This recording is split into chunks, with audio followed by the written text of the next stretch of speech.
গাইছ তো আজি ব্ৰেকফাষ্ট কৰিব আহিছোঁ আমি মা হোটেলত ৰুটি চব্জি খাম ইয়াত এতিয়া আমি ওপৰলৈ গৈ আছোঁ আমি প্ৰায় চব জেগা টেষ্ট কৰি থাকোঁ খানাবিলাক ব্ৰেকফাষ্ট আজি ইয়াত ৰুটি চব্জি খাইছোঁ কেনেকৈ লাগে ব্ৰেকফাষ্ট চ' গাইজ তো থানাচালি বাছ ষ্টেণ্ডৰ ওচৰতে থকা কাষতে ওপৰৰ যোনটো নতুনকৈ মা হোটেল খুলিছে তাতে আমি খাবলৈ গ'লোঁ পুৰি চব্জি আৰু পৰঠা অৰ্ডাৰ কৰিছিলোঁ আমি তো গাইজ মই আপোনালোকক দেখুৱাম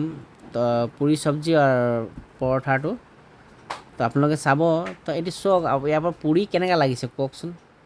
পুৰিটো অলপ সৰু সৰু চাইজৰ থাকে ন গোল গোল থাকে লেকিন এইটো পৰঠা চাইজৰ একদম ৰুটি দি দিছে দুখন এটা সৰু আছে পিছে এটা ডাঙৰ আছে আৰু এইটো আলু পৰঠা মিক্স চব্জি আৰু দৈ দিছে আৰু মোৰটোত দিছে আলু পিটিকা মিক্স চব্জি আৰু চালাড এইকেইটা দিছে গাইজ খালোঁ ঠিক ঠাকে আছিলে ইমান খাচো নাছিলে ৰাতিপুৱা ৰাতিপুৱাই চব পুৰি বোলে আৰু ৰুটিটো বহুত মোটা মোটা আছিলে আৰু খাই ভালে লাগিলে ইমান বেয়াও লগা নাই কিন্তু ঠাণ্ডাও আছিলে পুৰি বুলি কৈ কিনে পৰঠা খুৱাই দিলে মোক গাইজ আৰু ইমানে মোটা আছিলে ভিতৰত অলপ ডাঠো আছিলে আৰু পুৰি ইমান ডাঙৰ ডাঙৰ নাথাকে ন পৰঠা সমান আৰু এটা সৰু আছিলে এটা ডাঙৰ আছিলে কি পুৰি আছিলে এইটো ভগৱানে জানে কিন্তু মইতো ভোক লাগিলে একো নাচাওঁ বাৰু পুৰিয়ে হয় না পৰঠা হয় না আলুৱে হয় না মাংস হয় চব এক পিনে পৰা দবাই যাওঁ এই চাটনিটো যিটো মই লৈ আছোঁ সেইটো খাই চালোঁ একো টেষ্ট নালাগিলে মোক 10 ভিতৰততো মই 10 নিদিওঁ ইয়াক মই 3-4 মান দিম আৰু 5ও নিদিওঁ কেলৈ মোক পুৰি বুলি পৰঠা ধৰাই দিলে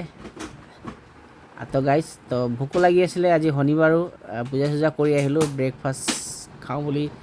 সদায় চববিলাকত হোটেলত ৰেষ্টুৰেণ্টত খায়ে থাকোঁ তো আজি ভাবিলোঁ ইয়াত খাই চাওঁ বোলো ঘৰৰ খানা নিচিনা পাম নেকি কিন্তু ইমান খাচ নালাগিলে খাই কিনে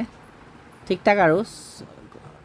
সেইটোৱে খাই মেলি আমি ধুনীয়াকৈ ওলাই আহোঁ গাইজ আৰু এইখিনি খানাতে কিমান হৈ গ'ল 280 টকা গাইজ এইখিনি খানাতে 270 টকা পানী বটলটো মাইনাছ কৰি কিনে 270 টকা হ'ল গাইজ এই আলু পৰঠা আৰু